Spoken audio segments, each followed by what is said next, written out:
Aí foi muito excesso, sabe? Eu não sei, muita droga, muita acabação. Eles eram estrelas. Brilhavam nos palcos, dominavam as telas e arrastavam multidões. Mas bastou um deslize, um vício silencioso, e tudo começou a desmoronar. Alguns deles estavam no auge, ganhando milhões, colecionando prêmios e sendo ovacionados pelo público, até que o vício bateu a porta e entrou. Hoje, você vai conhecer 11 histórias reais e chocantes de artistas que foram do topo do mundo ao fundo do poço. O que será que leva uma estrela a se perder nas próprias sombras? Será que a fama pesa demais?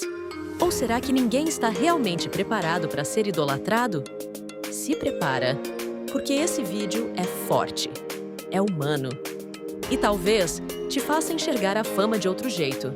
Deixa o like e se inscreve, porque o que vem a seguir vai mexer com você. Renato Russo. Renato Russo não era apenas cantor, ele era um poeta urbano, um cronista de toda uma geração. Liderando a Legião Urbana, suas letras falavam de política, amor, angústia e existência com uma sinceridade que cortava a alma. Mas, enquanto nos palcos ele era a voz de milhões, por dentro travava uma guerra silenciosa.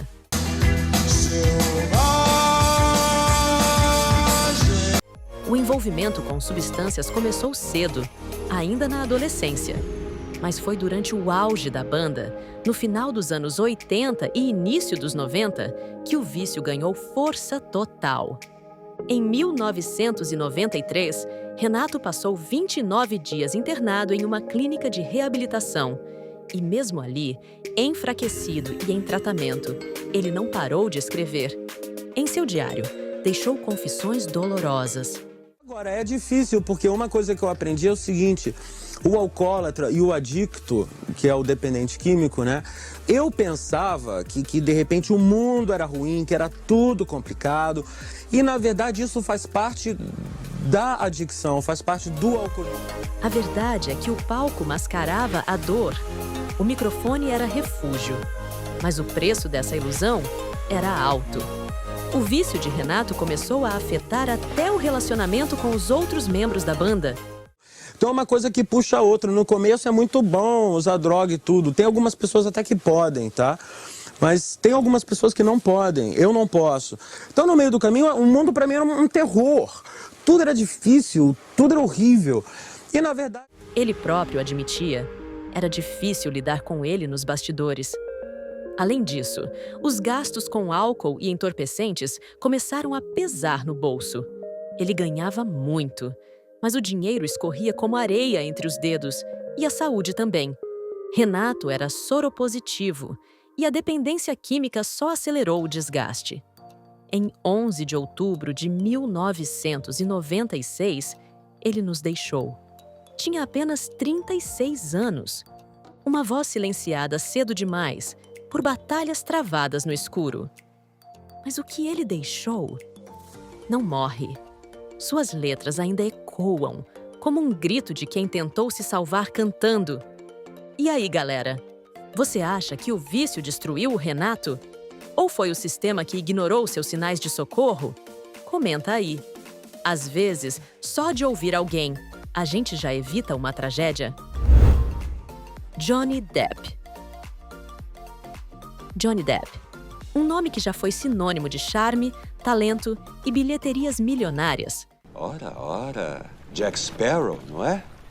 Capitão Jack Sparrow, por favor. Mas eu não estou vendo seu navio.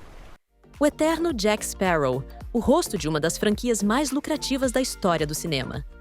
Mas, por trás das câmeras, a história era bem diferente e muito mais sombria. Depp começou cedo. Com apenas 11 anos, já tomava comprimidos. Um dado que, por si só, já é alarmante. A infância dele foi marcada por um ambiente familiar instável, mãe alcoólatra, pai dependente de drogas. Um cenário explosivo que moldaria o caminho que viria pela frente. O ator sempre insistiu que nunca foi viciado, mas os relatos dizem o contrário. Durante o polêmico processo de divórcio com a atriz Amber Heard, vieram à tona detalhes perturbadores. Atrasos constantes nas filmagens, falas esquecidas, comportamento errático. Segundo uma ex-agente, Depp precisava de um ponto eletrônico para receber as falas nos sets. O ex-gerente de negócios também revelou episódios de colapsos causados por abuso de substâncias. Mas talvez o mais triste tenha sido a perda de credibilidade. De ídolo mundial, a figura controversa, afastado de grandes produções, cancelado por parte do público e em constante julgamento, dentro e fora dos tribunais. Johnny não era mais o ator, era a manchete, a polêmica, o escândalo. Mas ele não se entregou. Mesmo à deriva, Depp segue tentando reconstruir sua carreira e a própria identidade. Em 2025, está previsto seu retorno às telonas. Não como herói, mas como alguém que sobreviveu ao naufrágio e está tentando voltar à superfície. Só um pouquinho. Excelente trabalho, Sr. Brown. E aí, pessoal? Vocês acham que uma carreira tão grande quanto a de Johnny Depp consegue se reerguer totalmente depois de tantos escândalos? Ou o peso da imagem pública é mais forte que o talento? Deixa a tua opinião nos comentários. Rita Lee. Rita Lee era Rita Lee, inclassificável, rebelde, genial. Uma força da natureza que não seguia regras, ela criava as próprias. A mulher que vendeu milhões de discos, que enfrentou a ditadura com guitarra e deboche e que virou lenda antes mesmo de envelhecer. Mas até lendas têm seus calabouços internos. Em 1976, grávida de seu primeiro filho, Rita foi presa por porte de entorpecentes.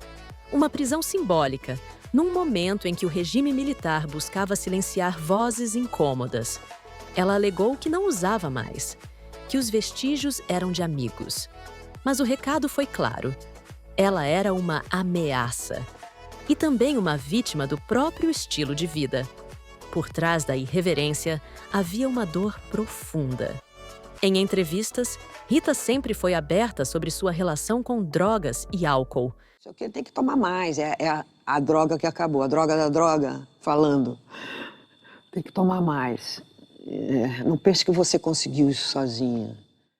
A frase é forte, porque mostra que, mesmo sendo um ícone, Rita era humana, frágil e carregava culpas que não se dissolvem com aplausos. Após uma cirurgia no maxilar em 1996, ela decidiu abandonar os vícios de vez, mas só conseguiu vencer a luta em 2006, depois de procurar uma clínica de reabilitação. Você pegou pesado, a gente estava falando das drogas, né? Vou falar um pouquinho de cada uma, ver a sua relação. Maconha, que hoje é uma questão no mundo, né? Você vai falar de maconha? Eu pensei que você fosse falar de café, Coca-Cola, açúcar, álcool. Foram décadas de altos e baixos, de palcos lotados por fora e solidão por dentro. Rita faleceu em 8 de maio de 2023, aos 75 anos, vítima de um câncer no pulmão. Mas deixou um legado que vai muito além da música, uma coragem brutal de mostrar suas imperfeições. Ela mostrou que ser lenda também é ser gente. E aí, pessoal?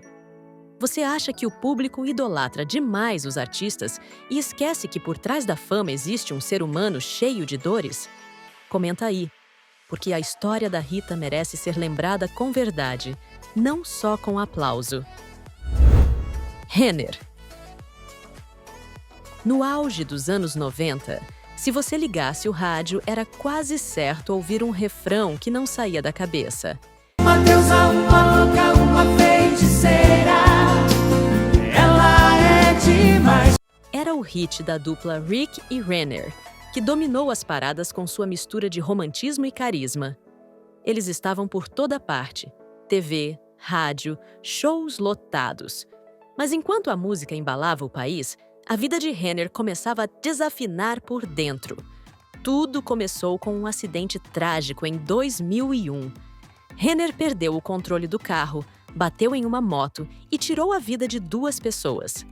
A partir dali, ele foi consumido pela culpa e mergulhou em uma depressão silenciosa. Ela não dá sinal, ela chega. Eu tive ela dentro do hotel, no quarto. Mas aí começou uma falta de ar muito grande, sabe? Muito grande. Começa a adormecer as mãos, as pernas. A síndrome do pânico, ela existe mesmo e é uma coisa muito ruim. Foi assim que ele descreveu o surgimento da síndrome do pânico, que o levou ao uso constante de medicamentos. E é aí que mora o perigo. O remédio vira vício e o vício vira prisão. Em 2011, a dupla se separou e Renner foi internado em uma clínica de reabilitação. Tentou se recuperar. Voltou. Mas a paz ainda estava longe.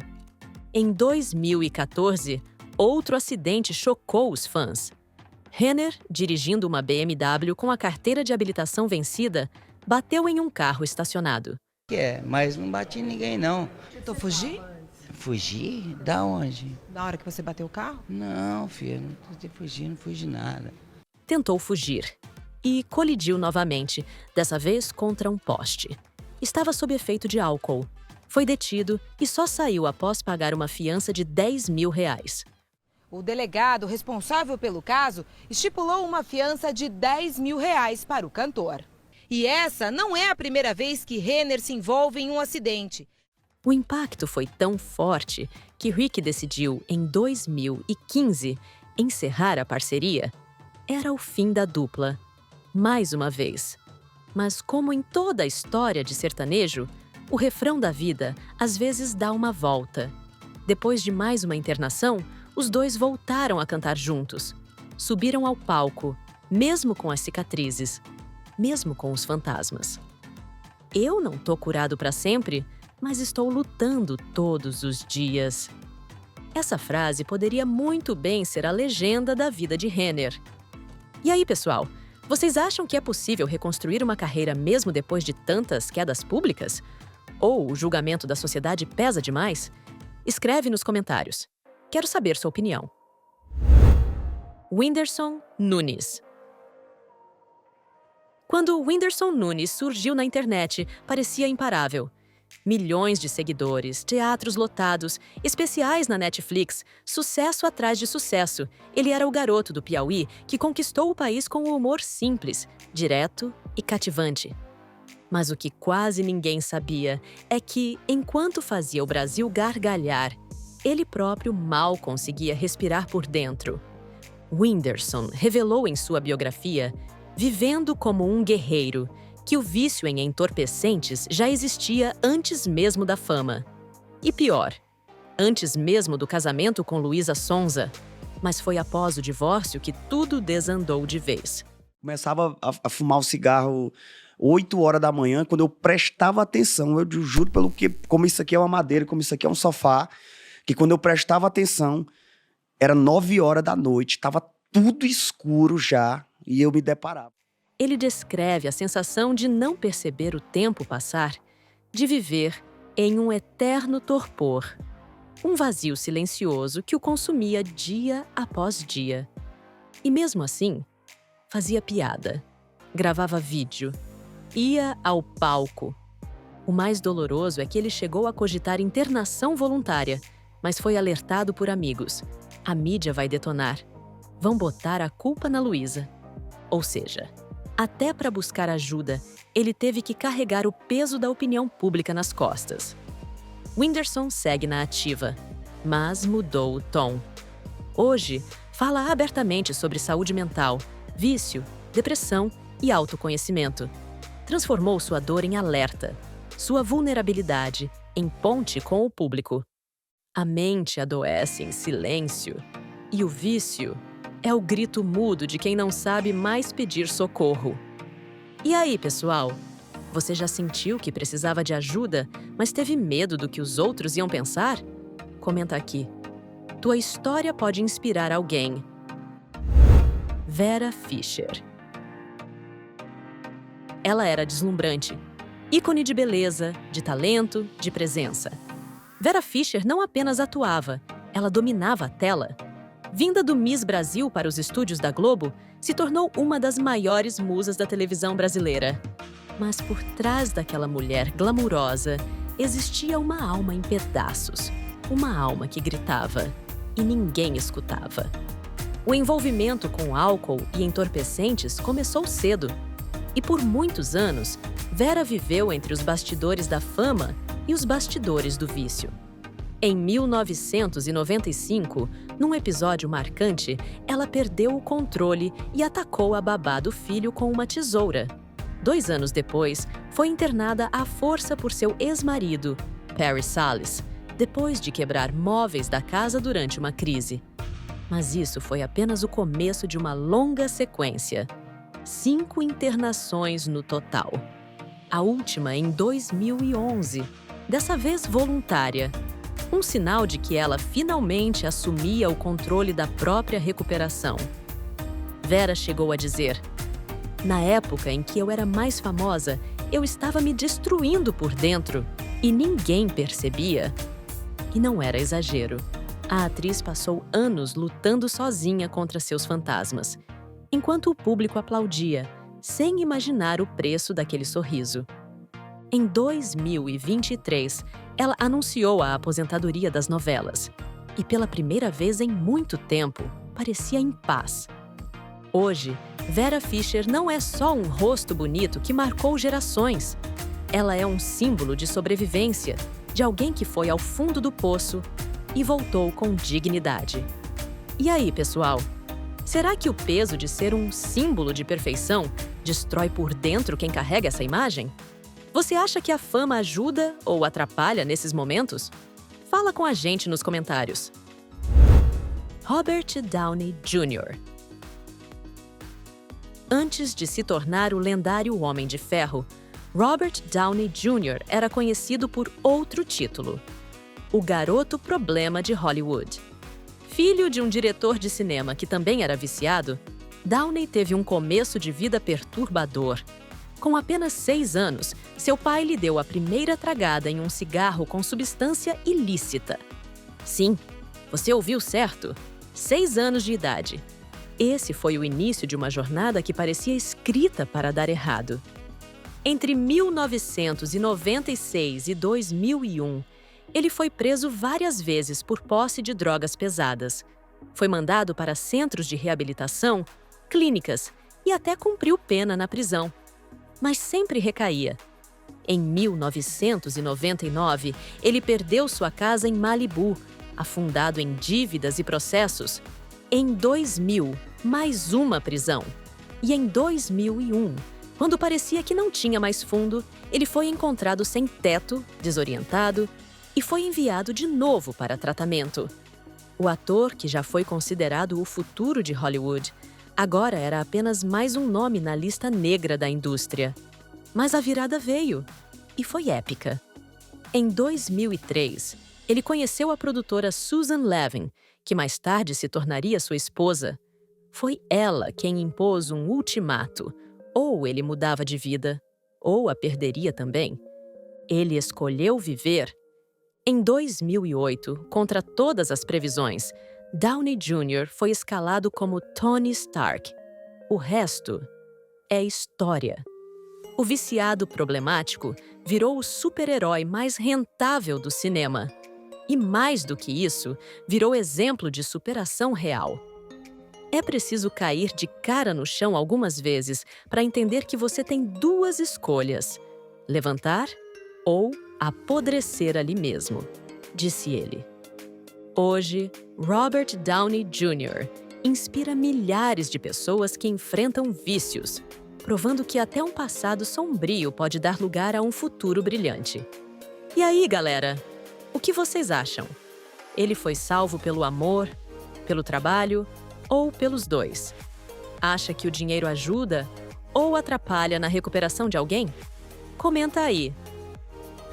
Walter Casagrande. Casagrande!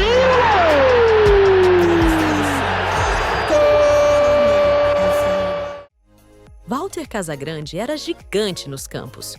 Um centroavante que metia medo nos zagueiros, arrastava multidões e vestia camisas pesadas como as do Corinthians, São Paulo, Porto e Flamengo. Um nome que brilhou nos anos 80, carregando a alma da torcida no peito. Mas, fora dos gramados, Casão travava um duelo ainda mais cruel e solitário. A batalha dele não era contra defensores, era contra os próprios demônios.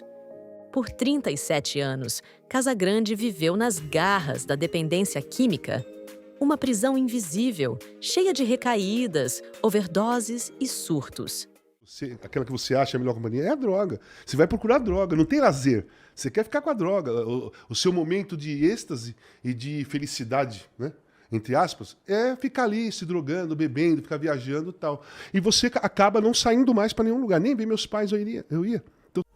Imagina viver com esse medo constante. Imagina acordar todos os dias sem saber se vai conseguir chegar vivo até a noite. A situação chegou ao limite em setembro de 2007, quando ele capotou o carro num surto psicótico. Poucos dias depois, foi internado involuntariamente pelo próprio filho, que temia perder o pai para sempre. Era a segunda internação, e não seria a última. O mais assustador é que Casagrande conseguiu esconder boa parte disso durante anos. Mesmo no auge do vício, ele dizia que conseguia ser um bom pai. Mas será que dá para separar as duas coisas? Em 2015, ele buscou ajuda por conta própria. Entrou em reabilitação pela última vez e, desde então, segue em abstinência. Hoje, Casão fala abertamente sobre tudo o que viveu, sem vergonha, sem esconder nada. Ele virou voz ativa na luta contra o vício, alertando jovens e adultos sobre os riscos da ilusão química. Droga não é rebeldia, não é estilo. É uma fuga que te cobra caro. E, às vezes, cobra com a vida. Casagrande caiu muitas vezes, mas teve a coragem de levantar e de contar. E aí, galera? Você acha que figuras públicas como ele deveriam falar mais abertamente sobre o vício? Ou esse tipo de exposição acaba sendo um fardo a mais? Escreve aí nos comentários. Quero saber tua opinião. Dinho Ouro Preto. No final dos anos 90, o Capital Inicial explodiu. Era sucesso atrás de sucesso, multidões cantando em coro e Dinho Ouro Preto, o vocalista carismático, virando ídolo de uma geração. Mas o que o público não via era o peso que esse estrelato colocava sobre ele. Tudo começou em 1993. Depois de um show frustrante, Dinho, inseguro, se sentia pequeno diante das expectativas gigantescas. E foi aí que o vício se infiltrou. Aí foi muito excesso, sabe? Eu não sei, muita droga, muita acabação. E eu achava que eu fazia mais para afogar essa noção que eu tinha de eu não estar à altura do desafio. As palavras dele cortam fundo.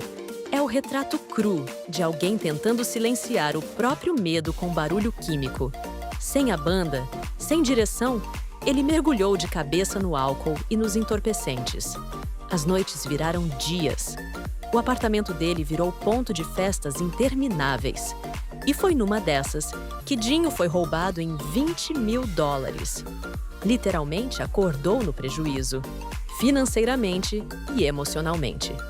O caos tomou conta de tudo. O casamento com a modelo Mari Stockler não resistiu. A carreira solo, lançada nesse período, não decolou. Ele chegou a fazer traduções e publicidade para bancar as contas. De estrela do rock a freelancer desesperado. Mas em 1994, tudo começou a mudar. Ele conheceu Maria Catânio, arquiteta, e encontrou ali um ponto de apoio. Segundo o próprio Dinho, foi ela quem o ajudou a se reerguer. Com ela ao lado, ele retomou o controle e a si mesmo. Em 1998, voltou com tudo ao Capital Inicial e, desde então, tem falado abertamente sobre sua batalha contra o vício. É incrível eu ter sobrevivido, cara. Era álcool e cocaína, né? Basicamente eram as mesmas. Em 2023, em entrevista, ele afirmou estar completamente limpo. Um sobrevivente que encarou o inferno, mas decidiu voltar. Mas eu acho que as drogas estavam ligadas à minha percepção de mim mesmo, sabe? O Capital acaba virando uma descida pro inferno. E aí, galera? Você já teve alguém próximo que parece estar afundando e só precisa de uma mão estendida? Comenta aqui. Às vezes, uma palavra sua pode salvar alguém. Fábio Assunção. Felipe Rocha, 20 anos, terceiro ano no Colégio Naval, apresentamos. Nos anos 90, Fábio Assunção era sinônimo de galã. Presença constante nas novelas das 8, carisma de sobra, talento reconhecido até fora do Brasil. Em 2011, foi indicado ao Emmy Internacional como melhor ator. Mas, com o passar dos anos, sua imagem foi sendo tomada por outra narrativa, a do vício. A primeira grande reviravolta veio em 2008, quando ele precisou abandonar a novela Negócio da China para se tratar. Foi o início de uma longa e pública batalha contra a dependência química. Fábio passou por clínicas no Brasil e nos Estados Unidos. Teve recaídas, tentou de novo, caiu, levantou. Em 2017, foi detido durante uma festa de São João, sob acusação de desacato. Segundo testemunhas, estava extremamente alcoolizado. O ator Fábio Assunção se envolveu num acidente de trânsito. Ele bateu em 2 carros e foi levado. No ano seguinte, bateu o carro, recusou o teste do bafômetro e teve a carteira suspensa por 1 ano. Mais uma manchete, mais um julgamento público. Mas enquanto a internet se divertia criando memes, poucos pararam para pensar no que havia por trás daquele olhar perdido. Foi muito difícil conciliar a dependência com qualquer outra coisa na vida, ele revelou. Eu me tornei dependente químico. Foi uma coisa que é muito difícil você administrar dependência química com qualquer coisa que você faça na vida. Eu me tornei dependente químico. E não é algo que você simplesmente escolhe parar. É uma luta diária. Fábio virou alvo fácil, mas nunca deixou de lutar. Ele se internou novamente em 2017, desta vez na Argentina. E desde então, afirma estar limpo. Voltou à TV, retomou projetos e, mais do que isso, se tornou símbolo de resiliência para muitos que passam pelo mesmo. A grande lição aqui? Nem todo tropeço vira meme. Alguns merecem respeito. E aí, galera? Você acha que a internet exagera ao fazer piada com quem está lutando contra um vício? Ou que os famosos precisam mesmo lidar com essa exposição? Comenta aí. Vamos conversar de verdade sobre isso? Felipe Camargo. Agora vamos falar sobre um galã que por pouco não teve seu nome apagado da memória da televisão. Felipe Camargo. Nos anos 90, ele era um dos queridinhos da Rede Globo. Charmoso, talentoso, promissor, parecia ter tudo nas mãos. Mas o que quase ninguém sabia é que por trás das câmeras, Felipe travava uma batalha silenciosa. Uma guerra contra algo que não se vê nos holofotes: o vício. Aos 14 anos, ele teve o primeiro contato com entorpecentes e álcool. Isso mesmo, 14 anos. Uma idade em que muitos ainda estão descobrindo o mundo, e ele já se afundava em um. A dependência cresceu como uma sombra, e o auge da crise veio em 1994, durante as gravações da novela Pátria Minha. A situação ficou tão crítica que ele e sua então esposa, Vera Fischer, foram literalmente retirados da trama. Seus personagens foram mortos em um incêndio, uma saída simbólica e trágica para um problema que já queimava por dentro fazia tempo. Pensa só, ser demitido de uma novela no ar por não conseguir cumprir o ritmo das gravações. É o tipo de queda que poderia acabar com qualquer carreira. Mas Felipe não se deixou apagar. Hoje, aos 63 anos, ele segue firme em sua recuperação, participando de reuniões dos Narcóticos e Alcoólicos Anônimos há mais de 2 décadas. Em suas palavras. Eu acho que você tem que buscar uma motivação extra, que às vezes ela não tá com você só, sabe? Essa frase corta como uma navalha, porque mostra que, muitas vezes, a pior prisão não é a da droga, é a falta de amor próprio. Felipe ficou anos afastado da televisão. Reapareceu com uma pontinha em Cobras e Lagartos, 2006, e voltou com força total em Som e Fúria, 2009, onde viveu um protagonista, provando que a arte ainda pulsava nele. Hoje, ele é um exemplo de que é possível cair e levantar, mas não sem cicatrizes. E aí, galera? Vocês acham que a pressão da fama contribui para esses vícios silenciosos? Ou será que é uma fuga pessoal, que poderia acontecer com qualquer um? Deixa aí nos comentários. Débora Duarte. Nos anos 70 e 80, Débora Duarte era um dos rostos mais respeitados e queridos da televisão brasileira.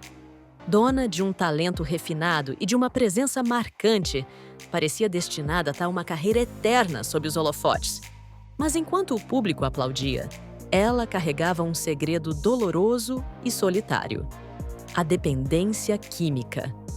Ela começou a usar entorpecentes nos bastidores, longe dos olhos do público, e mergulhou em um ciclo de 12 anos de vício. Em uma entrevista rara, em 2017, ela revelou: "Eu nunca consumi nada em festas ou em público. Meu desejo era sempre voltar para casa e me isolar." Essa frase diz tudo. Mostra como o vício nem sempre é barulhento. Às vezes, ele se esconde no silêncio, na solidão do lar, no ritual solitário de quem quer fugir de si mesmo.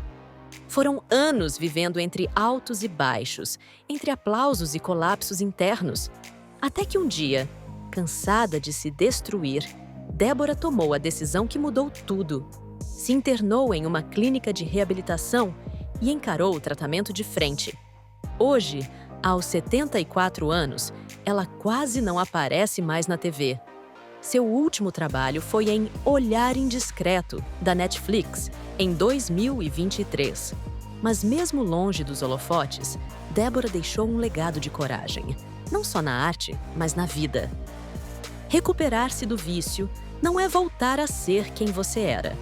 É descobrir uma versão sua que nunca pôde existir por causa da dor. E aí, galera?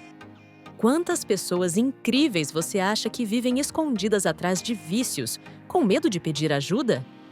Já pensou que o apoio de alguém pode ser o ponto de virada? Comenta aqui embaixo. Vamos falar sobre isso com empatia. E aí, qual dessas histórias mais te pegou de surpresa? Comenta aqui embaixo. Quero muito saber qual famoso você jamais imaginava que passou por tudo isso. Se você curtiu esse vídeo, já deixa o like porque isso ajuda demais o canal.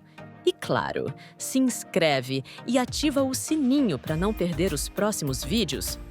Tem muita história pesada e emocionante vindo aí. Ah, e não sai ainda não. Já tem um vídeo aparecendo na sua tela.